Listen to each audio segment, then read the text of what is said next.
लेकिन आज देखा जाता है कि पतोहिया घर में आई, जैसे शादी हुई पतोहिया आई बस घर भर अपन कपड़ा उतार उतार डायरे लगी।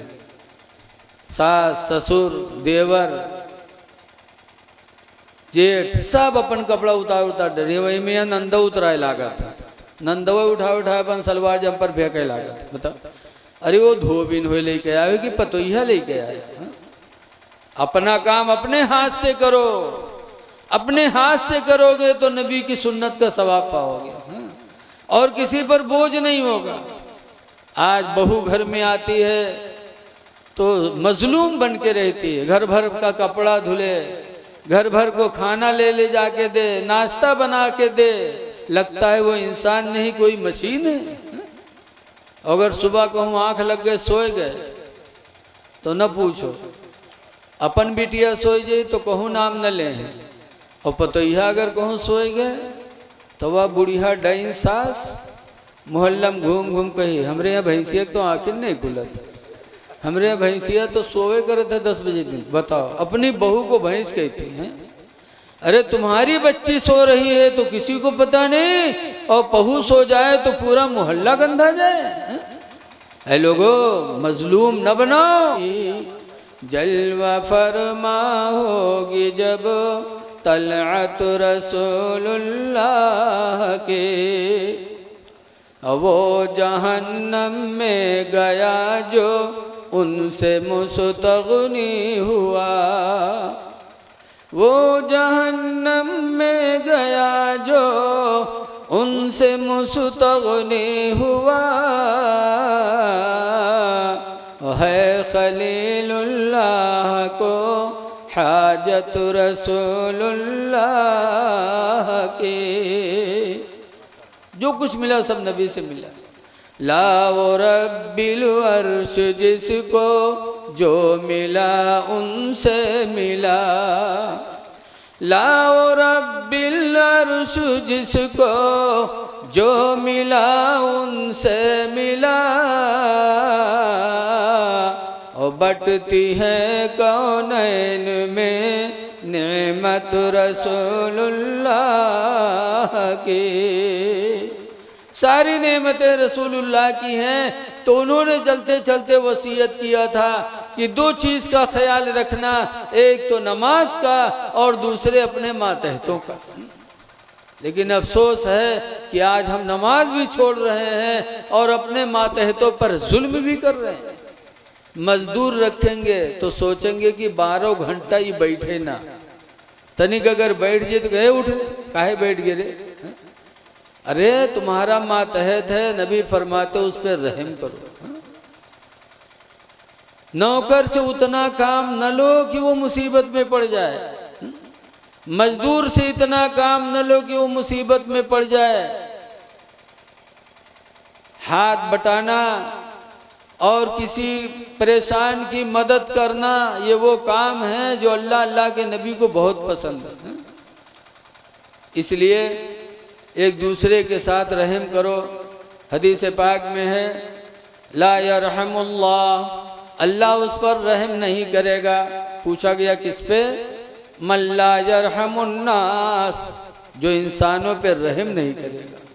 जो इंसान पे रहम नहीं करेगा अल्लाह उस पे रहम नहीं करेगा। इसलिए हमें अपने बुज़ुर्गों की ज़िंदगी को नज़रों के सामने रखना है और ख़ास तौर से साहबे किराम की ज़िंदगी को नज़र रखना है। हज़रत उमर बिन अब्दुल अज़ीज़ का ज़माना था। एक गवर्नर साहब थे, वो रोज़ाना अपने ऊपर 1000 दिरहम खर्च करते खाने पीने में। हज़रत उमर बिन अब्दुल अज़ीज़ को पता चला तो गवर्नर की दावत अपने घर पे लिया, और दावत लेने के बाद बहुत देर से खाना खिलाया। और जब काफ़ी भूखा हो गया गवर्नर तो उमर बिन अब्दुल अज़ीज़ ने खाने में सबसे पहले दलिया रखा।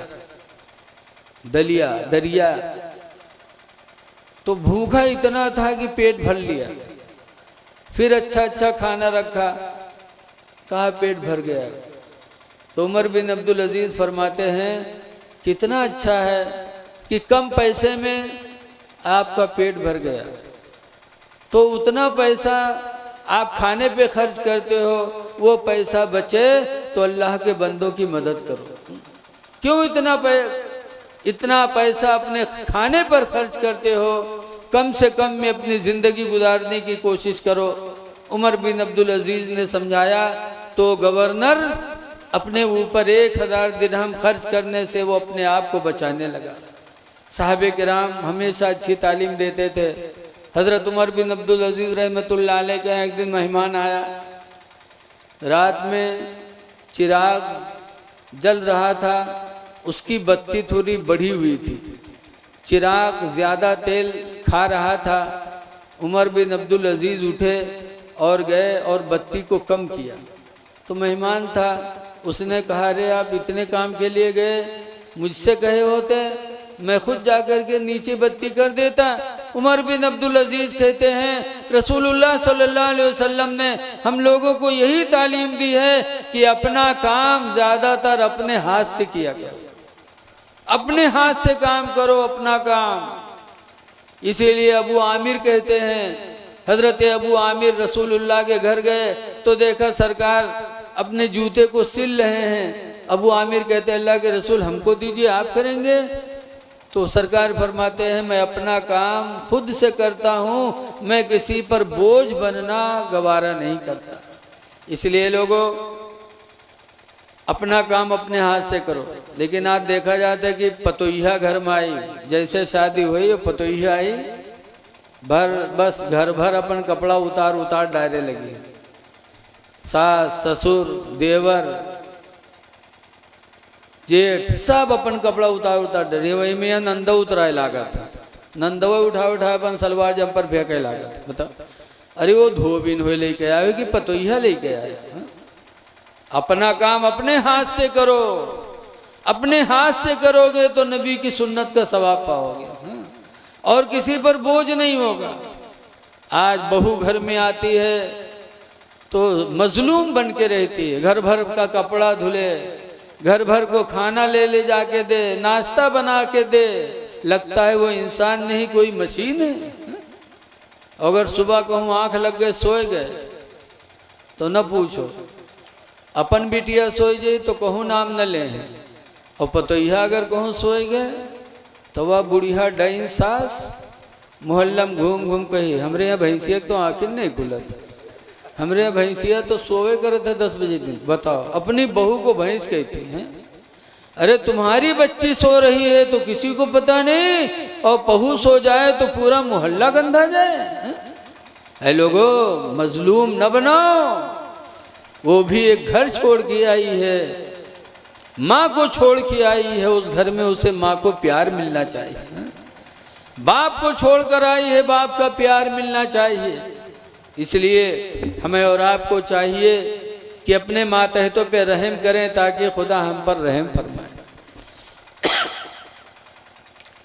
साहबे किराम ने फिर पूछा, अल्लाह के रसूल नमाज हो गई, नमाज के बाद सुम्मायुल अमल यहब्बु इलल्लाह, अल्लाह के रसूल नमाज के बाद कौन अमल सबको अल्लाह को प्यारा है? सरकार ने फरमाया बिर्रुल वालिदैन, माँ बाप की खिदमत, माँ बाप की फरमा बरदारी। नमाज के बाद अगर कोई इबादत अल्लाह को पसंद है तो माँ बाप की खिदमत है। इसलिए माँ बाप जिंदा हों तो अल्लाह से दुआ करो कि अल्लाह उनकी उम्रों में बरकत फरमाए। इसलिए कि जब तक माँ बाप जिंदा रहेंगे उनको देखोगे तो इबादत का सवाब। हदीस पाक में मन नज़रा वजहल वालिदैन नज़रता रहमा, जिसने माँ बाप के चेहरे पर रहमत की निगाह डाली, फ़कतबल्लाहु लहू बिकुल्लि नज़रतिन हज्जतम मबरूरा, तो अल्लाह ताला उसको हर नज़र रहमत के बदले में हज मकबूल का सवाब अता फरमाएगा। हज मकबूल। आज हाजी हज करके आते हैं 5 लाख रुपया लगा के, लेकिन कोई दावा नहीं कर सकता कि मेरा हज कबूल हो गया। लेकिन नबी कहते हैं जिसने माँ बाप का चेहरा मोहब्बत से देखा तो अल्लाह उसको हज मकबूल का सवाब अता करता है। साहबे ने पूछा लौ नज़रा फी कुल्ले यौमी मियता मर्रा, अल्लाह के रसूल अगर कोई रोजाना अपने माँ बाप को 100 मरतबा देखे तो? हुजूर फरमाते नाम अल्लाहु अकबर वाती है वो, हाँ हाँ अल्लाह बहुत बड़ा है, अल्लाह मजबूर नहीं है। तुम दिन भर में 100 मरतबा अपने माँ बाप को रहमत की निगाह से देखोगे तो अल्लाह ताला रोज़ाना तुम्हें 100 हज मकबूल का सवाब अता फरमाएगा। इसलिए माँ बाप जिंदा हो तो उनकी उम्र में बरकत की दुआएं मांगो, उनकी फर्मा बरदारी करो। आप कितनों भी बड़े मर्तबे वाले हो जाओ, प्रधान बन जाओ, मौलाना बन जाओ, गवर्नर बन जाओ, लेकिन माँ बाप की खिदमत और माँ बाप की ताज़ीम हर हाल में ज़रूरी है। अल्लाह ताला हमको आपको माँ बाप की खिदमत करने की तौफीक अता फरमाए, एक दूसरे पे अल्लाह रहम की तौफीक अता फरमाए। देखिए आज का दौर बड़ा नाजुक दौर है। आज हमारे नौजवानों में बड़ी कमियां हैं। ऐ नौजवानों, इस जवानी में खुदा को राज़ी करने की कोशिश करो। जवानी की इबादत खुदा को बहुत पसंद है।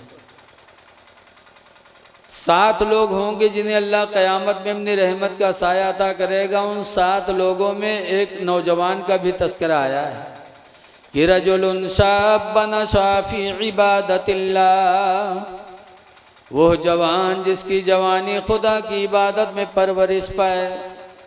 जवानी में जो खुदा की इबादत करेगा अल्लाह क़यामत के दिन उसे अपनी रहमत का साया नसीब करेगा। इसलिए लोगों, ऐ नौजवानों, इस जवानी में खुदा रसूल को राज़ी करो। इस्लाम की मोहब्बत दिलों में पैदा करो और कोशिश करो कि अल्लाह जिलाए तो मुसलमान बना के, उठाए तो मुसलमान बना के। इसीलिए हदीस में बताया गया मूतू क़ब्ल अन तमूत, मर जाओ इससे पहले कि मरो। तो मर जाओ, हुजूर फरमाते मूतू क़ब्ल अन तमूत, मरो मरने से पहले। मतलब ये है कि मरने से पहले मर जाओ, यानी अपने आप को बिल्कुल इस्लामी सांचे में ढाल लो, अपने नफ्स को बुराइयों से बचा लो। तो इसलिए हम मरने से पहले मरने की तैयारी कर लें, इसलिए कि मौत बरहक है। आज आदमी मरता है तो लोग रोते हैं, बाप मरी या बीवी मरी तो भों भों रोई हैं, ऐसा रोई है सीना पिटियाँ लागत है साथे इन्हू चल दे। और तीसरे दिन संयुम करी हैं और लोगन का बुलाई है, ऐसी दावत चहल पहल, ठंडा पे ठंडा, सिगरेट पे सिगरेट, 2 दिन में सब गम खत्म। रोया जाता है, लेकिन याद रखो रोने से फायदा क्या होगा। आला हजरत फरमाते हैं कि आँखें रो रो के सुजाने वाले, आँखें रो रो के सुजाने वाले, आँखें रो रो के सुजाने वाले, और जाने वाले नहीं आने वाले, जाने वाले नहीं आने वाले। तो हमें दुआ करनी चाहिए कि अगर कोई दुनिया से जाता है तो अल्लाह ताला उसकी मग़फ़िरत फरमाए। और जब हम मिट्टी देने जाएं तो हमें वहाँ से नसीहत हासिल करनी चाहिए। हाय गाफिल वो क्या जगह है जहाँ, हाय गाफिल वो क्या जगह है जहाँ, 5 जाते हैं 4 फिरते हैं, 5 जाते हैं 4 फिरते हैं, अल्लाह ताला हमको आपको नमाज पंजगाना का पाबंद बनाए और हलाल रोज़ी अल्लाह ताला हमको तुमको अता करे। और सच्ची बोली बोलो, जो कुरान की आयत मैंने पढ़ी है कि जो अल्लाह रसूल की इताअत करेगा उससे पहले यही है, या अय्युहल्लज़ीना आमनू तक़ुल्लाह व क़ूलू क़ौलन सदीदा, ऐ ईमान वालो अच्छी बोली बोलो, युस्लिह लकुम आमालकुम, कि अच्छी बोलियों से तुम्हारे आमाल अच्छे हो जाएंगे। अच्छी बोलोगे तो भला, अच्छी बोली बोलोगे तो इंशाअल्लाह उसकी बरकत दुनिया में भी नसीब होगी। एक बात कह के मैं अपनी तकरीर ख़त्म कर रहा हूँ। एक आदमी था बड़ा पापी, बड़ा नालायक, हर थाने में यह के नाम लिखा रहा, रोज़ाना पुलिस का खेदत रहा, अपने घरे नहीं सोए, हियाँ हुआ परा रहा, कहूँ खरिहाने में कहूँ कहूँ। बहुत तंग आ गया तो एक दिन हज़रत शिबली अली रामा के पास गया, कहा हुजूर पुलिस मेरा पीछा करती है, हर थाने में नाम लिखा है, मैं बहुत परेशान हूँ, आज मैं शर्मिंदा हूँ, मैं अपने गुनाहों से तौबा करने का इरादा रखता हूँ, क्या अल्लाह मेरी तौबा कबूल करेगा? तो शिबली ने एक हदीस सुनाई, कहा बेटा अगर तू सोचता है तो तौबा कर ले। हदीस में तौबा की बड़ी फजीलत है। अत्ताइबो मिनज़ ज़ंबी, गुनाह से तौबा करने वाला, कमल्ला ज़ंबला, उस इंसान की तरह हो जाता जिसने गुनाह ही न किया हो। कर ले तौबा, अल्लाह सारे गुनाह माफ़ कर देगा। तो तौबा किया, हज़रत शिबली से मुरीद हो गया। अब वो सोचे कि सब गुनाह ख़त्म हो गए, तो थाने से दरोगा जी के रजिस्टर से नामों चला गया हुई, लेकिन गुनाह ख़त्म हो जाए, दरोगा जी के रजिस्टर से नाम कहाँ चला जाए? और समझे सब खत्म। बड़े मगन से आवा अपने घर में लेटा कि अब को पूछे, अल्लाह की मर्जी वही दिन पुलिस पहुंच गए। जब छापा डाले तो ये घर से भगा, सोचिस कहाँ चले जाए, तो सोचा ला शिबली के यहाँ जाऊँ, जिनसे मुरीद हुआ हूँ, तौबा किया हूँ। वहाँ पहुँचा, रात में कहा हुजूर बचाइए बचाइए, पुलिस पुलिस। शिबली अली रामा के खानकाह में कमरे बने थे, कमरे में इशारा फरमाया जाए इसी कमरे में बैठ जा। वो बेचारा चला गया वही में। थोड़ी देर बाद पुलिस जब घर में नहीं पाए, पीछा करते करते खानकाह पहुंच गई। पुलिस ने पूछा कि हजरत यहाँ कोई फला नाम का आदमी आया है? हजरत ने फरमाया हाँ हाँ आया है। कहा कहाँ? कह दे कमरा में बैठे। जब कहा कमरे में बैठा है तो कही या अल्लाह रहम करी, तो बड़ा दुश्मन निकला, अच्छा बिठाए के पकड़वाए दे। हाँ। लेकिन पुलिस कमरे में गई, पूरा कमरा ऐसे देखा, वो बैठा पुलिस को देखता रहा, लेकिन पुलिस उसको नहीं देख पाई। तो पुलिस निकली, कहा वो बहुत 420 से आपको भी चकमा दे के चला गया, यहाँ नहीं है। तो शिबली अली रामा कहते नहीं नहीं जाओ, तो उसी में बैठा है, उसी में है। जब फिर भेजा तो फिर कहता या अल्लाह बचा ले, तो बगैर पकड़वाए नहीं मानेगा, या अल्लाह रहम कर दे। फिर पुलिस गई और पुलिस ने इधर उधर देखा, वो बैठा पुलिस को देखता रहा, लेकिन पुलिस उसको न देखी। फिर पुलिस आई, कहा हुजूर वो यहाँ नहीं, चला गया। पुलिस चली गई तो वो कमरे से निकला और आया, हजरत शिबली से कहता है कि तुमसे बड़ा दुश्मन हमारा दुनिया में कोई नहीं है। कहीं का है? कहीं तुम पकड़वाए में कोई कसर नहीं छोड़ी, तो कहो वो मुझे देख नहीं पाया। तो हजरत शिबली फरमाते बेटा वो मेरे सच बोलने की बरकत थी, मैंने सच बयान दे दिया तो अल्लाह ताला ने सच्चाई की बरकत से तुझे पुलिस की निगाहों से छुपा लिया। अगर मैं झूठ बोला होता तो यकीनन पुलिस तुझे पकड़ लेती, तो पुलिस की मार तेरे ऊपर पड़ती और मैं झूठ बोलने की वजह से जहन्नम में जाता। सच बोली बोली जिसकी वजह से अल्लाह ताला ने तुझे पुलिस की निगाहों से छुपा लिया। पता चला सच्चाई में बड़ी बरकत है। एक गुनहगार इंसान तौबा करके सिद्क दिल से एक अल्लाह के वली का दामन पकड़ लिया, तो पुलिस की मार से अल्लाह ने उसे बचा लिया। अगर हम सच्चे दिल से अपने नबी से मोहब्बत करेंगे तो इंशाअल्लाह दुनिया में भी बलाओं से बचेंगे और आखिरत में अज़ाब के फरिश्तों से भी बचेंगे। आला हजरत इमाम अहले सुन्नत फरमाते हैं कि ढूंढा ही करें सदुर क़यामत में सिपाही, या रसूल अल्लाह ढूंढाई करे सदुरे कयामत में सिपाही, वो किसको मिले जो तेरे दामन में छुपा हो। तो अपने नबी से सच्ची मोहब्बत करो, अपने पीर से सच्चा लगाव पैदा करो। इंशाअल्लाह इनकी निगाहें हम पर तुम पर रहेंगी तो दुनिया भी अच्छी होगी, आखिरत भी अच्छी होगी। आखिरी गुजारिश कि अल्लाह की रोज़ी खाते हैं, तरह तरह की अल्लाह नेमतें खिला रहा है, तो उसका हम शुक्र ज़रूर अदा करें। और शुक्र अदा करने का बेहतर तरीका यही है कि हम नमाज़ पढ़ें, अपने चेहरों पे दाढ़ी रखा लें, इसलिए कि दाढ़ी कब्र में नूर का सहारा है। हदीस में है जिसके चेहरे पे दाढ़ी होगी उसकी कब्र मुनव्वर होगी। दाढ़ी मुसलमान की निशानी है, इसीलिए सरकार ने फरमाया था वाफ़ुस्सवारिब, ऐ मेरे मानने वालों तुम मोछों को कतरवा डालो, वाफ़ुल्लुहा, और दाढ़ी को बढ़ा लो। ये हुक्म मेरे नबी ने मुसलमानों ही के लिए कहा था।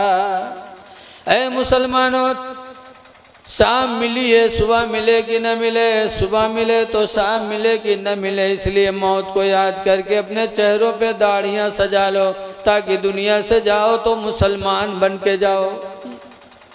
अल्लाह की नेमतों का शुक्र अदा करो। आला हजरत फरमाते हैं कि रिज़्क़े खुदा खाया किया और फरमाने हक टाला किया।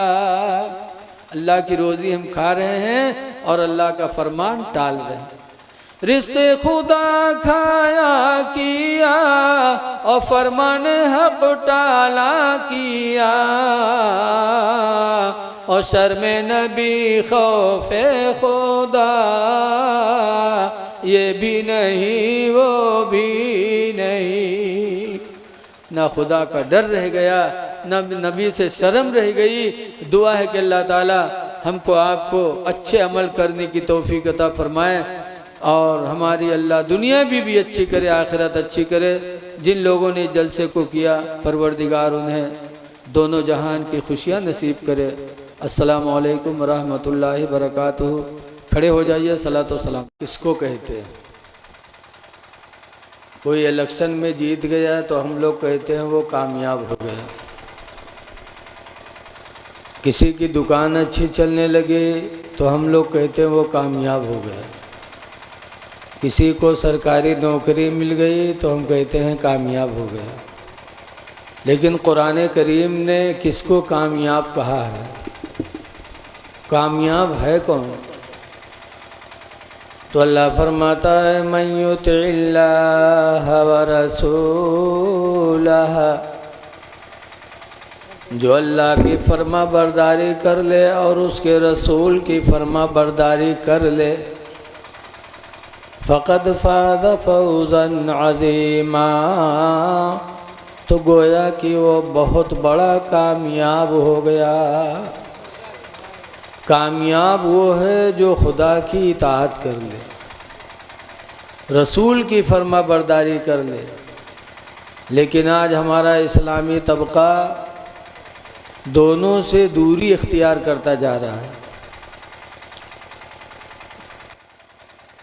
ऐ लोगों, हमारी आपकी कामयाबी अल्लाह की फर्मा बरदारी ही में हो सकती है। रसूल की फर्मा बरदारी में जिन लोगों ने अल्लाह और उसके रसूल की फर्मा बरदारी की वो ऐसा कामयाब हुए। अभी गौसे पाक की नात पढ़े तो उनके नाम पर हमारे जाकिर भाई ने खूब रुपया लुटाया। क्यों? गौसे पाक ने अल्लाह की भी इताअत की और रसूल की भी इताअत की। गरीब नवाज कैसे चमके, सहाबा कैसे चमके, तो इताअत इलाही और रसूल की इताअत ही में कामयाबी है। इसलिए हमें हर हाल में जब कदम उठाएं तो सोचें कि हमारा कदम कहाँ जा रहा है, अल्लाह की फर्मा बरदारी में कि अल्लाह की फर्मा बरदारी से अलग तो नहीं हो रहा है। आज अभी चला तो पटपरगंज से लेके मिर्ज़ापुर तक 3-4 बारातें थी, एक से एक आगे, ऐसी सजावट, ऐसी जीनत। आज शादियां दूसरों के लिए उबाले जान हो गई। अपनी शादियों में इतना रुपया और इतना चहल पहल करने वाले ज़रा अपने पड़ोसी को भी सोचें कि अल्लाह ने हमें दौलत दी है तो आज हम इस तरह कर रहे हैं, हमारा पड़ोसी गरीब है, उसकी भी बच्चियां हैं, बच्चे हैं, वो जब ऐसा नहीं कर पाएंगे तो उनके दिल पर क्या गुजरेगी।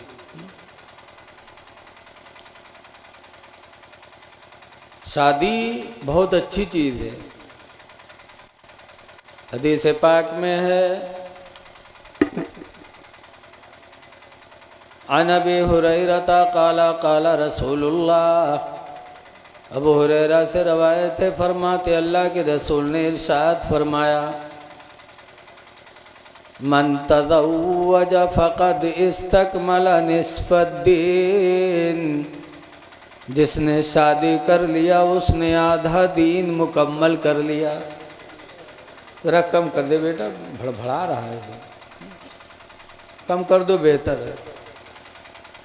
मन तज़व्वजा, जिसने शादी किया, फ़क़द इस्तकमल निस्फ़द्दीन, तो उसने आधा दीन मुकम्मल कर लिया। कितना बड़ा सवाब है शादी करने में। आधा दीन तो सिर्फ शादी करने से इंसान हासिल कर लेता है। फलियत्तक़िल्लाह फ़ी निस्फ़िल बाक़ी, तो सरकार फरमाते हैं अब उसको आधी दीन में अल्लाह से डरना चाहिए।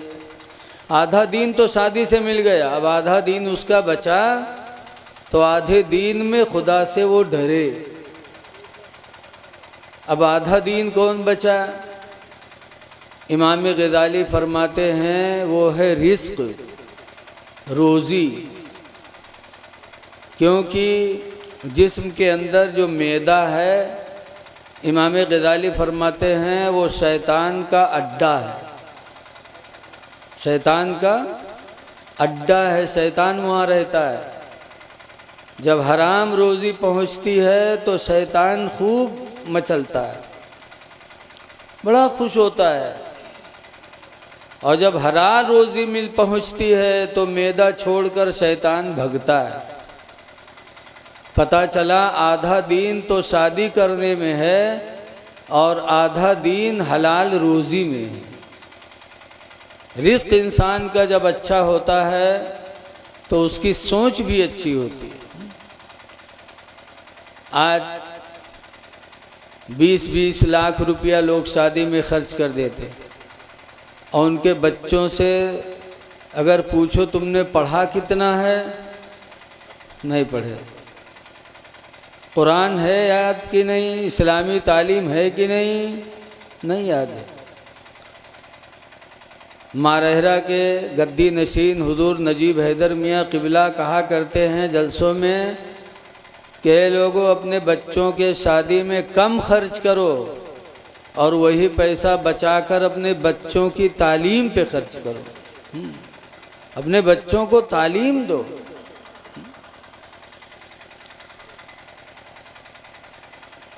शादी तो हज़रत आदम अलैहिस्सलाम से चला आ रहा है। जन्नत में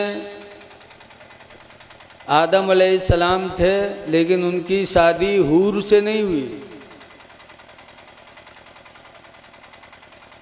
हूरों से नेक इंसानों का निकाह होगा, लेकिन कब? क़यामत के बाद। क़यामत आने से पहले किसी हूर से किसी का निकाह नहीं हो सकता। इसलिए आदम अलैहिस्सलाम का निकाह जन्नत में किसी हूर से नहीं हुआ। उन्हीं के जिन्स से हव्वा पैदा हुई और हव्वा से आदम अलैहिस्सलाम की शादी हुई। हज़रत इदरीस अलैहिस्सलाम और शुहदा शहीद लोग जन्नत में हैं, लेकिन किसी हूर को हाथ नहीं लगा सकते। हूर मिलेगी कब? क़यामत आने के बाद। शादी आदम अलैहिस्सलाम से चली है, तो शादी हम करें, बहुत अच्छी चीज़ है, बहुत सवाब है इससे। शादी का फ़ायदा क्या है? मेरे पैगंबर ने फरमाया है, अन अब्दुल्लाह इब्न मसूद क़ाला क़ाला रसूलुल्लाह, हज़रत अब्दुल्लाह बिन मसूद से रवायत है, फरमाते अल्लाह के रसूल ने इरशाद फरमाया, या माशर शबाब, ऐ नौजवानों, मन इस्तता मिनकुमुल बाअता, तुम में जिसको ताकत हो कि वो औरत से शादी करे, फलियतज़व्वज, तो चाहिए कि वो शादी कर ले। क्यों? फ़ायदा, फ़इन्नहु अग़द्दु लिलबसरी, इसलिए कि शादी निकाह को झुका देती है। जब इंसान शादी कर लेता है तो निगाहें उसकी झुक जाती हैं, मतलब यह है कि उसकी निगाहें किसी की माँ बहन बेटी पे नहीं उठती। सबसे बड़ा फ़ायदा। और दूसरा फ़ायदा सरकार फरमाते वहसनु लिल फरुज, और वो शर्मगाह की हिफाजत करता है। जिसकी शादी हो जाती उसकी शर्मगाह ज़िना से बच जाती। इसीलिए निकाह आधी इबादत आधा दीन है। किसी की तरफ निगाह उठाना किसी माँ बहन पर, ये इस्लाम में ज़िना के बराबर है। इसीलिए हज़रत उस्मान गनी रज़ी अल्लाह ताला अन्हु की बारगाह में एक आदमी आया, सलाम किया तो हज़रत उस्मान गनी ने उससे मुंह फेर लिया। उधर आया, सलाम किया तो हज़रत उस्मान गनी ने इधर मुंह फेर लिया। फिर इधर आया, सलाम किया तो हज़रत उस्मान गनी कहते हैं, मैं तेरे सलाम का जवाब कैसे दे दूँ? मुझे तो तेरे निगाहों में ज़िना दिखाई पड़ रहा है, तेरी आँखों में ज़िना का असर पड़ रहा है, मैं तेरे सलाम का जवाब कैसे दे दूँ? तो वो कहने लगा, अमीरुल मोमिनीन, खुदा की कसम खाता हूँ मैंने ज़िंदगी में कभी ज़िना नहीं किया, आपने मेरे आँखों में ज़िना कैसे देखे? तो हज़रत उस्मान गनी कहते हैं, अल्लाह को हाजिर जान के बोल, तू फलां गली से गुज़र रहा था, उधर से एक औरत का गुज़र हुआ, तूने उसको देखा, तो जब तक वो तेरी नज़रों के सामने से गायब नहीं हुई तो उसे देखता रहा। कहा, अमीरुल मोमिनीन, इतना तो हुआ है। हज़रत उस्मान गनी फरमाते हैं, तेरे निगाहों ने ज़िना कर लिया, इसलिए कि पैगंबर फरमाते लकल ऊला, तेरे लिए पहली नज़र तो माफ़ है, वालैका सानिया, और दूसरी नज़र तुम पर गुनाह है। पता चला कि आँखों से भी ज़िना होता है। निकाह ये आँखों को झुका देती है, इसीलिए निकाह को आधा दीन बताया गया। लेकिन शादी होने के बाद भी अगर कोई इस तरह की हरकत करे तो वो बहुत बड़ा बदनसीब है। निगाहों का झुकना ये गुनाहों से बचने का ज़रिया है। जब हमारी निगाहें नीचे